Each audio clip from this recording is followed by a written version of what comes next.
Prezados alunos, vamos iniciar essa apresentação do terceiro documento sobre globalização financeira, né?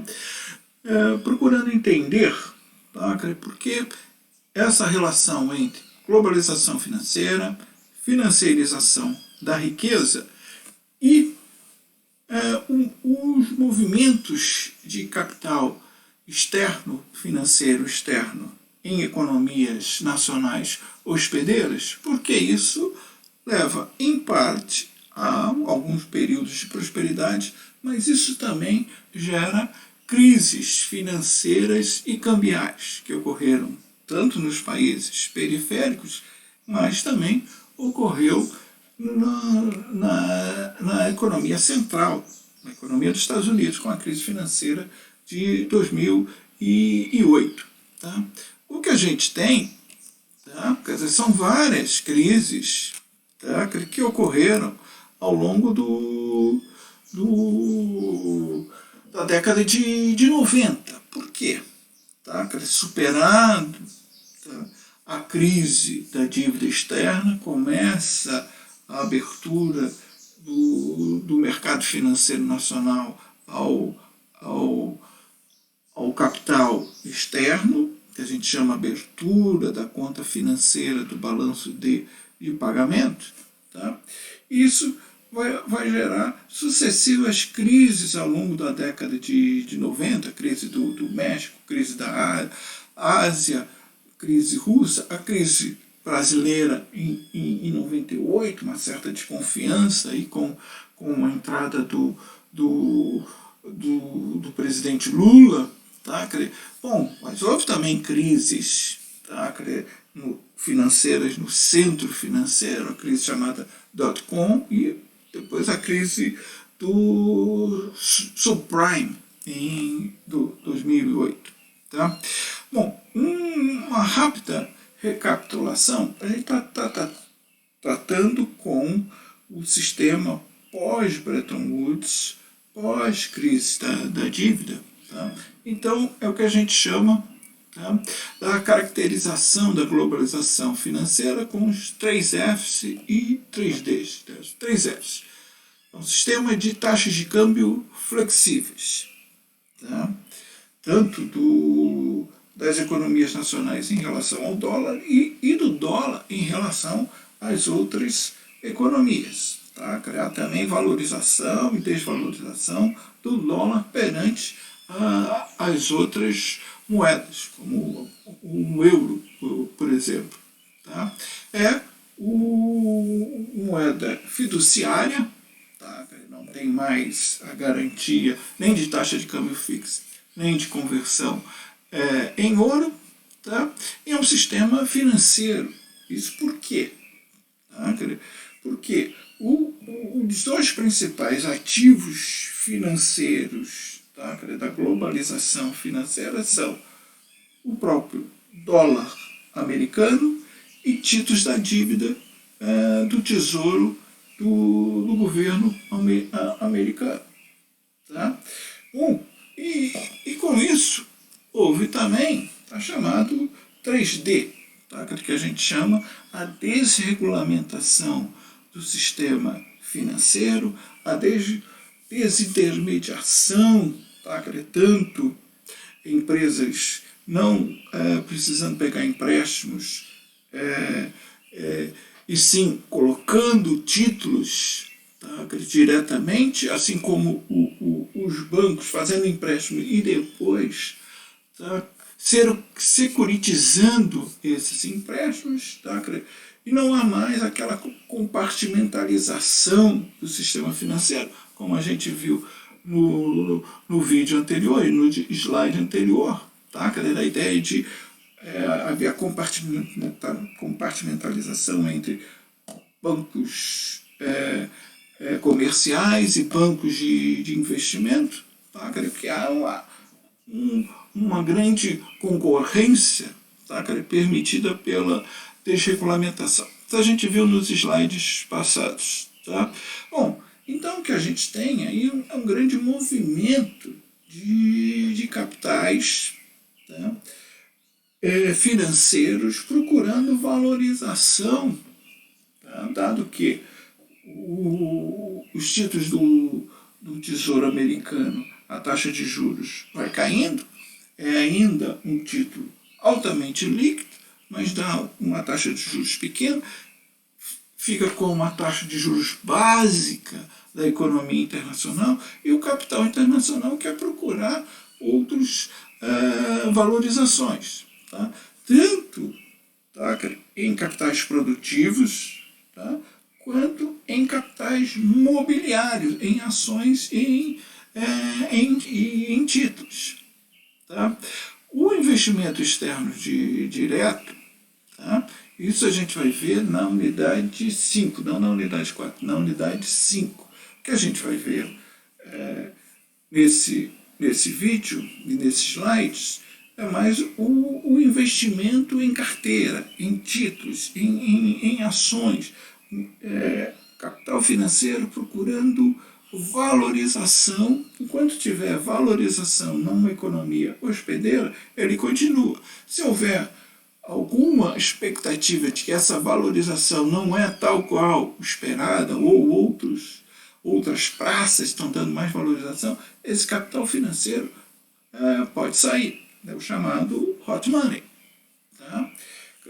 E tem aí um movimento de entrada e de saída muito mais rápido, tá, do que o investimento externo direto, de que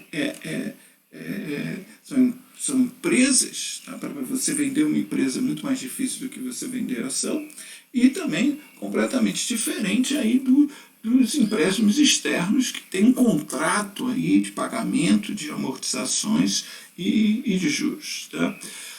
Bom, então vamos entender, tá? Quer dizer, essa mobilidade do capital financeiro, ver argumentos favoráveis a essa mobilidade, como isso vai favorecer não só o capital internacional, mas vai também favorecer as economias hospedeiras. Tá? Mas vamos ver também os argumentos contrários, como isso causa problemas para as economias hospedeiras. Né?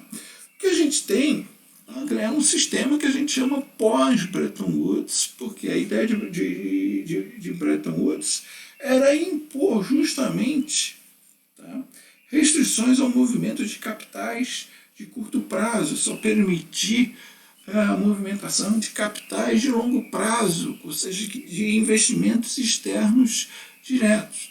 Olha, o pós-Bretton Woods, tá, é também a superação, tá, das crises que ocorreram. Primeiro, não houve também, quer dizer, uma grande movimentação de capitais na década de 60 e 70 para financiar aí, o desenvolvimento das economias subdesenvolvidas, tiveram que ser por empréstimos. Isso gerou a crise da dívida externa. Tá? Como uma resposta à crise da dívida externa, o que houve foi a chamada financiarização da riqueza, com desregulamentação e com grandes inovações financeiras, inovações tanto em gestores financeiros quanto em produtos financeiros, principalmente a securitização dos empréstimos externos, tá? A securitização dos empréstimos, tá? Como eu coloquei, isso também permitiu que a economia brasileira se beneficiasse dessa securitização, tá? E fosse comprando esses títulos da dívida externa, tá? Com grande deságio, e superado a crise da dívida externa. Tá?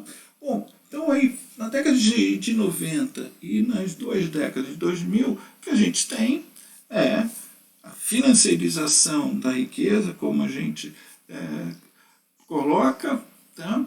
E a globalização financeira, que é esses capitais financeiros procurando valorização em vários mercados financeiros nacionais.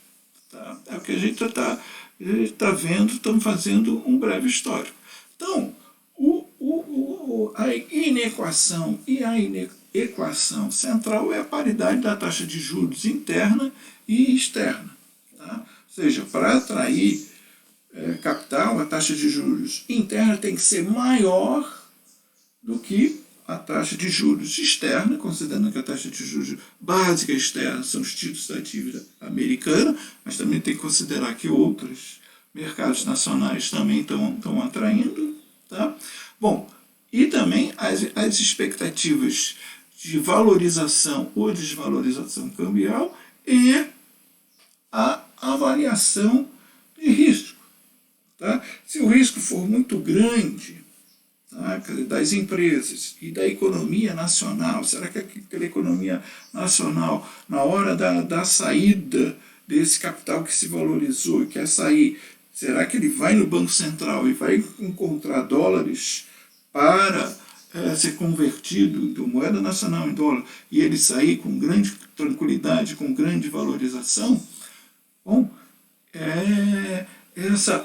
isso é avaliado pelo risco, tanto das empresas, das ações no mercado financeiro, quanto o risco cambial. Será que vai ter? Será que aquela economia nacional vai ter dólar, não vai decretar moratória, não vai mudar a regulamentação da saída?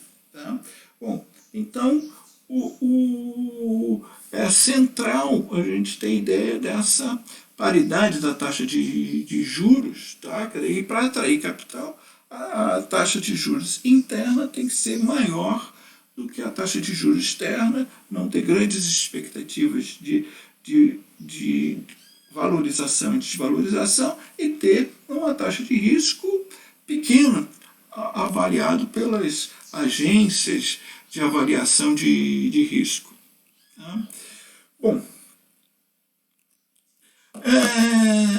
só para fazer uma rápida lembrança de macroeconomia 1 e 2, ou de macro aberta em relações internacionais, que o que a gente tem é que, se a gente trabalhar com o modelo ISLM-BP, tá? Se a gente tiver sem mobilidade de capital, ou seja, com grandes restrições à entrada de capital, o que a gente tem é uma PB. PB seria o equilíbrio no balanço de pagamento. Tá? Seria uma PB totalmente vertical, ou seja, inelástica a variações na taxa de juros, ou seja, a taxa de juros interna pode variar, isso não vai afetar o equilíbrio no balanço de pagamentos, tá?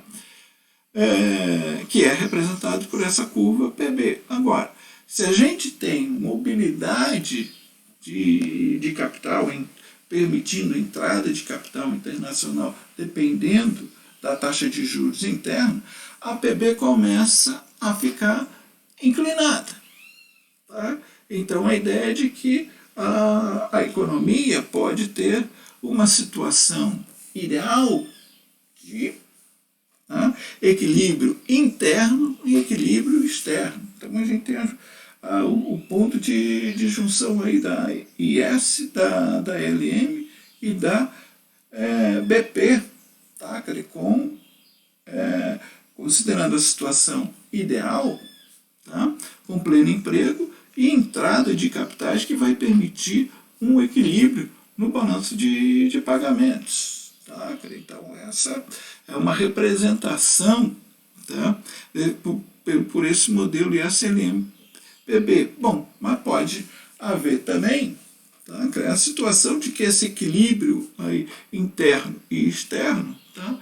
Não está numa posição de garantir o pleno emprego. Tá?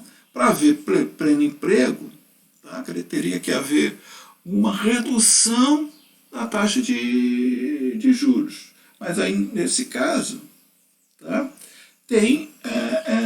Não tem equilíbrio no balanço de pagamentos. Tá? Então, é o que a gente fala nessa representação aí, ISLM BP, tá, cara? Uma incompatibilidade entre o equilíbrio interno e o equilíbrio externo. O equilíbrio interno seria o pleno emprego. Tá? Equilíbrio externo seria o equilíbrio do balanço de pagamentos. Isso aí dá uma visualização, é um bom modelo, tá, cara, das dificuldades, tá, cara, de fazer esse equilíbrio interno e esse equilíbrio externo. Tá? Só para vocês lembrarem aí do modelo ISLM-BP e como essa num novo contexto de abertura do mercado de capitais, mercado financeiro interno aos capitais externos, isso faz com que a curva BP seja inclinada. Tá? Bom, o principal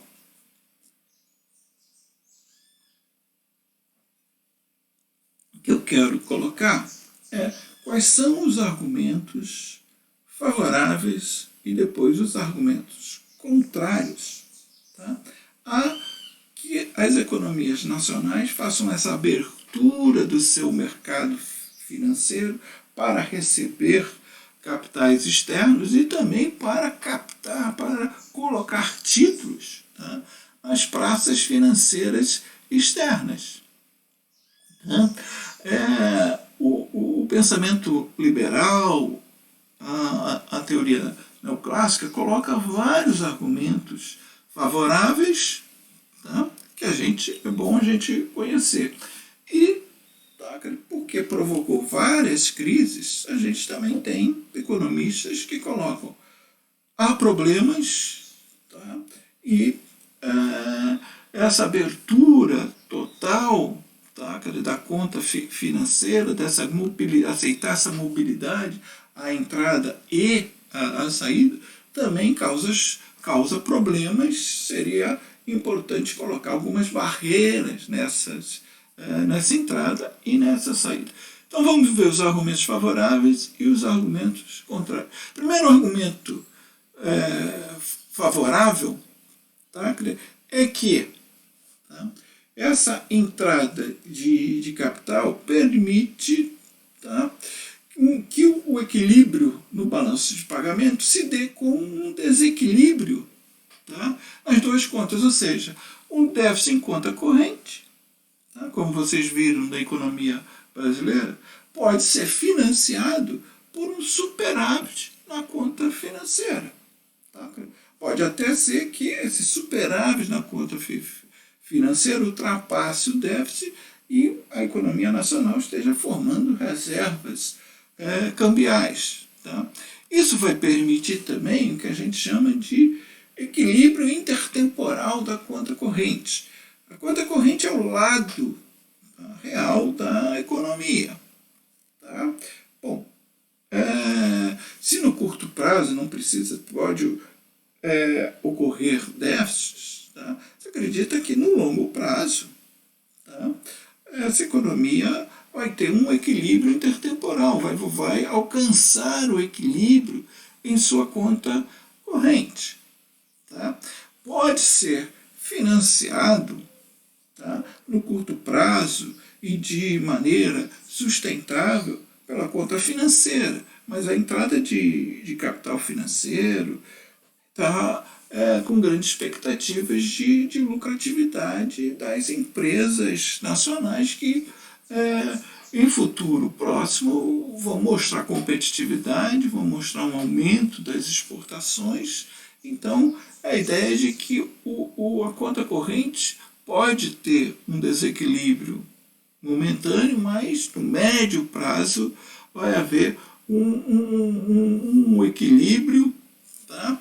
Que é a ideia de que o capital externo está apostando, está acreditando nas empresas da economia nacional hospedeira, que estão tendo uma boa valorização. Por que eles estão tendo uma boa valorização? Porque estão com uma expectativa de lucratividade futura, com expectativa de competitividade futura. Tá? Então esse capital financeiro estaria fazendo a arbitragem. Ou seja, bom, se tem uma rentabilidade maior nas economias periféricas, vamos transferir, vamos alocar o capital para essas economias periféricas, tá? Porque elas estão tendo uma maior rentabilidade. Tá? Bom, até que, no futuro, essa rentabilidade entre economias periféricas e nacionais se equiparem. Isso aqui é a arbitragem. Então, o capital financeiro estaria fazendo uma alocação eficiente do capital produtivo. Tá? Quer dizer, a ideia de que é muito comum, muito utilizada, de que a poupança externa está financiando o investimento em economias nacionais que estão mostrando, tá, um grande potencial, tá, de lucratividade. Tá, então, essa poupança externa que está procurando, na verdade não é poupança externa, é riqueza externa, que está procurando valorização, ela vai financiar, aí sim, financiar o investimento, vai comprar ações, títulos de empresas, de economias nacionais periféricas, tá? Então está financiando aí essas empresas, financiando um déficit em conta corrente, mas com expectativas de que essa economia, tá, no médio e longo prazo vai ter um equilíbrio sustentável na conta corrente. Tá? Bom, aí eu coloco uma citação do Stanley Fischer, tá? Que apresenta bem a visão liberal, a visão neoclássica, tá? Desses capitais financiando, tá, o investimento nas economias periféricas. Tá? Isso coloca o seguinte: olha, o sistema financeiro nacional, tá, tem que se adequar, tem que também se tornar competitivo, tem que se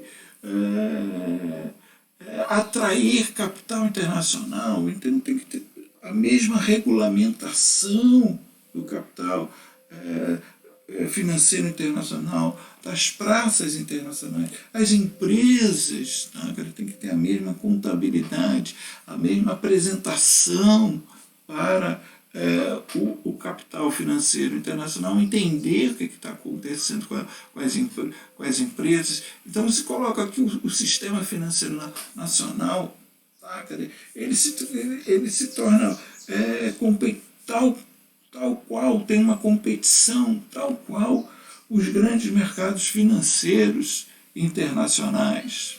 Tá?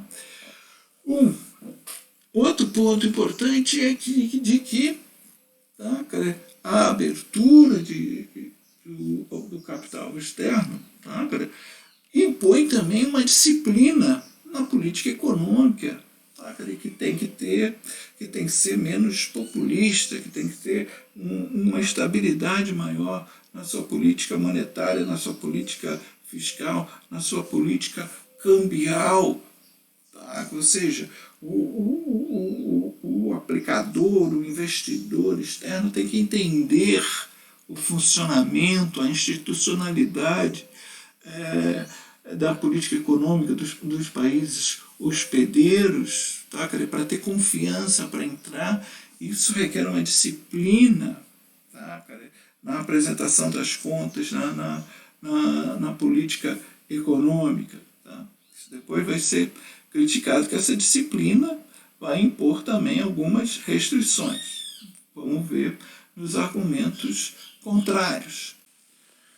Um dos principais argumentos é de que essa livre entrada de capital, tá, mesmo quando há em determinado momento, tá, em que a taxa de juros interna é maior do que a taxa de juros externa, vai entrando capitais financeiros, tá? Mas a própria entrada contínua de capitais financeiros, mais dólares na praça nacional, vai provocar uma valorização da taxa de câmbio. Essa valorização da taxa de câmbio, tá, vai fazer com que, quer dizer, se reduza gradualmente essa vantagem da taxa de juros interna em relação à taxa de juros externa, até chegar numa igualdade. Tá? Porque a cada dólar que está entrando, tá? Ele está entrando a uma taxa de câmbio valorizada e, portanto, a uma taxa de câmbio cada vez menor. Esse dólar que estava entrando, tá? Que está sendo trocado por R$ 5 por dólar, tá? Com uma contínua entrada desse capital vai provocar uma valorização e esse dólar que vai entrar sucessivamente, tá? Ele vai ser trocado por, não mais por 5, mas por R$ 4, mas por R$ 3. Tá? Então isso vai reduzindo o incentivo para ele aplicar no mercado financeiro interno. Quando tem uma grande saída, tá? A taxa de câmbio flutuante, plenamente flexível, tá? Vai permitir também, quando há uma grande saída, ter uma desvalorização, tá? E quando vai trocar, os dólares não têm uma grande rentabilidade. Por isso que se fala, quer dizer, a variação da taxa de câmbio, tá? Quer dizer, seja com valorização, quando há uma grande entrada, tá? E também uma desvalorização quando há uma grande saída, tá? Que vai desincentivar a saída, porque a taxa de câmbio, tá? vai se alterar, vai permitir um equilíbrio, tá? Automático. Então ele fala, bom, deixa o mercado, tá? Deixa o mercado definir, tá? Quando há muita entrada de dólar, pode ter uma valorização da taxa de câmbio. Quando há uma grande saída, pode ter uma desvalorização. Então, deixa o mercado funcionar e deixa o mercado estabelecer a taxa de câmbio de equilíbrio, e esse equilíbrio, portanto, vai ser automático. Tá? Bom, então a ideia é de que, deixa o mercado funcionar. Não precisa fazer grandes controles, tá? Tributários, depósitos compulsórios, quer dizer, o capital que entra tem que ficar um dado tempo aqui, na hora da saída não pode sair rapidamente. Tá? A ideia é de que faz uma política de taxa de câmbio flexível, uma política de reservas para mostrar que quando o capital quer sair, tem dólares para ele sair, e manter uma política econômica confiável. Então a ideia é de que vai atrair esse capital internacional que vai, de alguma forma, financiar, tá? O investimento que as empresas estão colocando, ações que as empresas estão colocando, captando esses recursos, tá? Fazendo financiamento, financiando o investimento dessas empresas. Então essas empresas vão se tornar mais competitivas, e aí o balanço de pagamento pode ter um equilíbrio, tá? Principalmente na sua conta corrente. Tá? Esses seriam os principais argumentos favoráveis, tá? à entrada de capitais. Tá? A livre entrada de capitais internacionais nos mercados financeiros nacionais. Tá? Vamos ver agora, tá, os problemas que isso pode provocar, tá? E vamos ver, portanto, que tem também argumentos contrários, tá, a essa grande mobilidade. Tá? Bom, isso pode provocar o seguinte, tá? Um dos primeiros problemas, tá?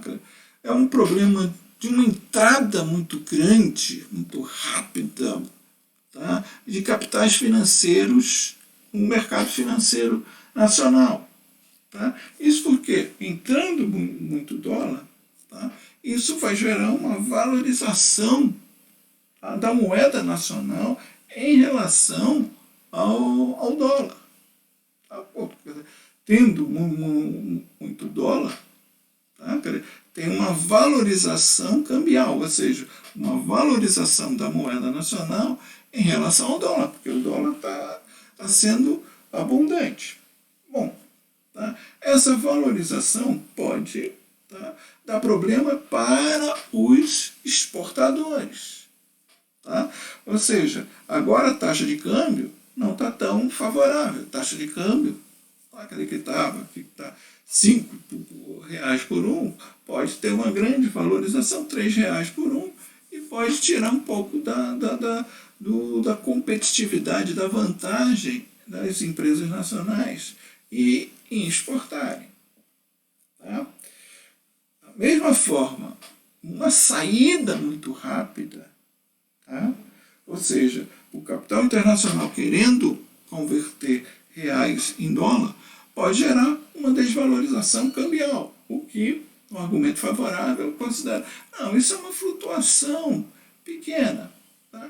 Mas essa flutuação pequena, ou se for em grandes proporções, for um grande volume que está entrando, ou de outro lado, um grande volume que está saindo, pode gerar uma grande desvalorização cambial. Tá? Bom, e isso cria problema para aqueles que têm dívidas, tá? Que têm promessas de pagamento em dólar, tá? Aí vai aumentar seu custo em moeda nacional. Tá? E aqueles produtos importados, quer dizer, que têm uma rigidez na sua demanda no curto prazo, vão ficar mais caros por causa da desvalorização. Tá? Então, essa flexibilidade aí da taxa de câmbio para gerar equilíbrios automáticos também podem gerar problemas para a economia nacional. Tá? Bom, um outro problema, tá, que essa entrada de capitais e saída de capitais depende de vários fatores, das expectativas, tá, sobre o futuro. Tá? Bom, então tem um grande grau de incerteza. Tá?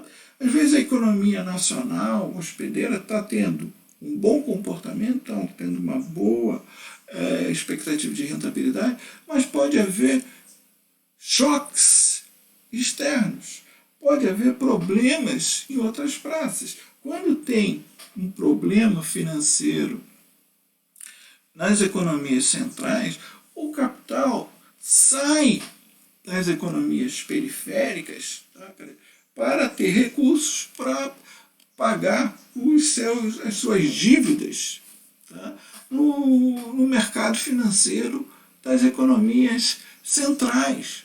Tá? Esse é um grande efeito contágio, tá? Que às vezes choques externos, tá? Vão afetar as incertezas, tá? Do capital financeiro internacional, ou seja, aumenta a preferência pela liquidez desses capitais, e quando eles têm um aumento da preferência pela liquidez, porque às vezes eles têm que pagar algumas margens das suas apostas, tá? Que apostaram que iam ter uma grande rentabilidade, não tiveram uma grande rentabilidade, no mercado futuro eles têm que pagar uma margem, tem que fazer depósito, então eles têm uma preferência pela liquidez para honrar essa aposta que eles fizeram. Tá? Ou seja, depende, tá, do grande comportamento altista ou baixista, ou dos touros que são altistas e ursos que são baixistas, tá? Não só no mercado financeiro nacional, mas também no mercado financeiro dos países centrais. Tá? E o que pode ocorrer é o chamado efeito manada. Tá? O que é o efeito manada? O efeito manada é diferente, tá? Do comportamento normal, ideal do mercado financeiro. O mercado financeiro é ter touros e ursos, ou seja, uns querendo comprar porque acreditam numa valorização futura e outros querendo vender que não acreditam numa valorização futura ou não acreditam numa valorização futura muito alta. Então um é touro, bem agressivo, o outro é bem baixista, bem protetivo. Tá? Isso que faz o sistema financeiro funcionar, ter um grande volume de negociações. É ter touros e ursos. Tá? Ou ter grandes touros e pequenos touros. Um acredita numa valorização de 20%, outro acredita numa valorização de 10%. Bom, o preço do título aí está aumentando. Tá? O grande problema é quando as expectativas são frustradas e ao o chamado efeito manada, ou seja, um grande aumento da avaliação dos ursos, dos baixistas, e uma grande preferência pela liquidez, ou seja, eu vou vender esses títulos que eu não acredito que tenha uma valorização muito boa, tá? Como eu esperava, eu prefiro ter agora dólar, tá? Para o dólar como um dos ativos mais líquidos ou aplicar em títulos não arriscados com alta liquidez, que são os títulos da dívida americana. Isso pode levar a uma rápida, volumosa, concentrada saída de capitais. Tá? Bom, então não depende apenas do que está acontecendo na economia nacional. Depende de todo o mercado financeiro internacional. Tá? Isso faz com que a política macroeconômica doméstica perca, tá? A sua autonomia, tá? De tentar fazer uma política econômica que se aproxime do pleno emprego. Isso, primeiro, ele tem que garantir uma necessidade de diferencial da taxa de juros interna da taxa de juros externa. Tá? Isso faz com que a taxa de juros interna seja num nível que talvez não garanta, tá? Não estimule o investimento e não estimule a demanda interna. Tá? Bom, tem grandes problemas se tem, tá? Um choque externo, se a taxa de juros externa aumenta, para se manter o diferencial, tem que se elevar a taxa de juros interna. Tá? E outro grande problema, quer dizer, é a necessidade de garantir uma confiança dos aplicadores internacionais, tá? Vai limitar muito, tá? A política macroeconômica. Toda essa ideia de austeridade, tá? de que não pode ter grandes déficits, mesmo numa situação recessiva, tá? Porque isso vai aumentar o endividamento interno, isso pode gerar uma desconfiança dos aplicadores externos. Tá? Então, tem que fazer uma política de austeridade, uma política de controle dos gastos do governo. Tá? Bom, isso limita muito a política macroeconômica. Tá? Essa citação do Keynes é muito, muito importante, porque o Keynes vai sempre colocar, os governos têm que ter autonomia na sua política econômica para fazer uma política econômica, tá? Que garanta o pleno emprego.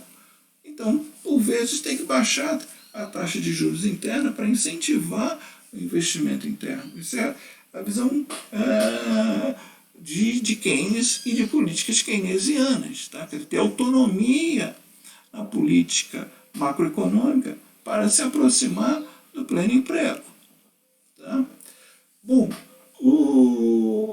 Outro grande problema é esse ajuste automático no balanço de pagamentos, tá? Que ele pode criar não desvalorizações pequenas, mas pode provocar também incertezas e criar uma necessidade de se manter, aumentar a desvalorização cambial. Então, o que a teoria estava considerando que essa flutuação, quando tem saída de capital, faz uma desvalorização cambial, mas se a desvalorização cambial aumenta as expectativas por mais valorização cambial, tá? Isso pode incentivar uma saída cada vez mais rápida e uma necessidade de mais valorização cambial muito maior. Tá? Então, o que a teoria está considerando que pode ser uma flutuação muito pequena, pode gerar uma desvalorização cambial, tá?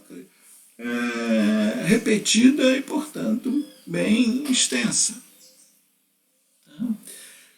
Outro grande problema, para garantir a confiança de que aquela economia nacional tem que ter reservas cambiais, porque na hora da saída desse capital internacional, tá, que vai trocar moeda nacional por dólares, o Banco Central tem que mostrar, não, eu tenho uma grande quantidade de reserva, um grande volume de reservas cambiais, que posso garantir essa saída, ou seja, isso é uma demonstração de confiança.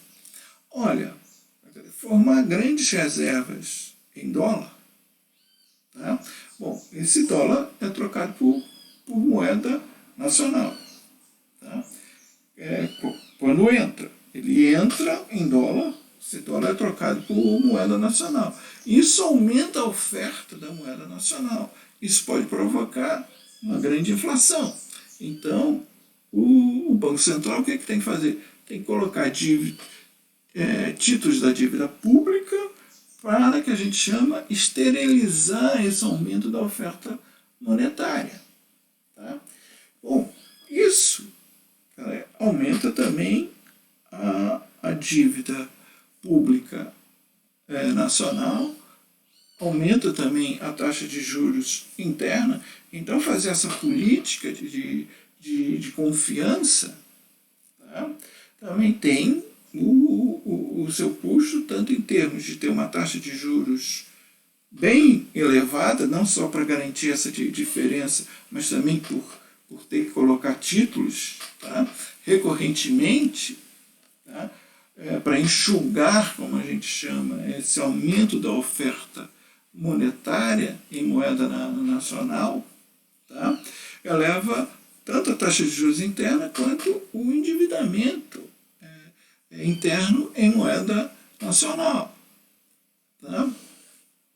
Bom, isso tudo também provoca grandes restrições à política macroeconômica doméstica. Tá? Primeiro, tem que sempre ter uma taxa de juros interna maior do que a taxa de juros externa. Tem que ter também um grande volume de reservas cambiais. Tá?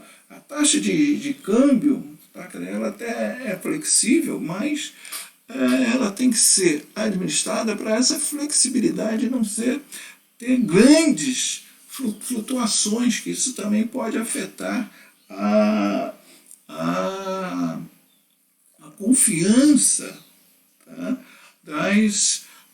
dos aplicadores internacionais. Por isso que a gente fala, é uma flexibilidade administrada, uma flexibilidade suja.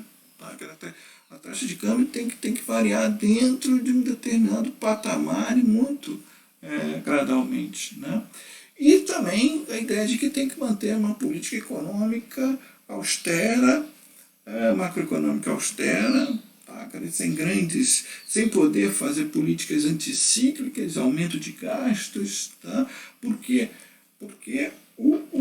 tem que ir de acordo com a cartilha do capital internacional, tá? Tem que sempre mostrar dar confiança ao capital financeiro internacional. Esse é um dos grandes problemas, tá? Que as economias nacionais têm vantagens de atrair esse capital e conseguir financiar os seus déficits em conta corrente, mas também tem muitos problemas. Tá? Era isso que eu queria mostrar para vocês.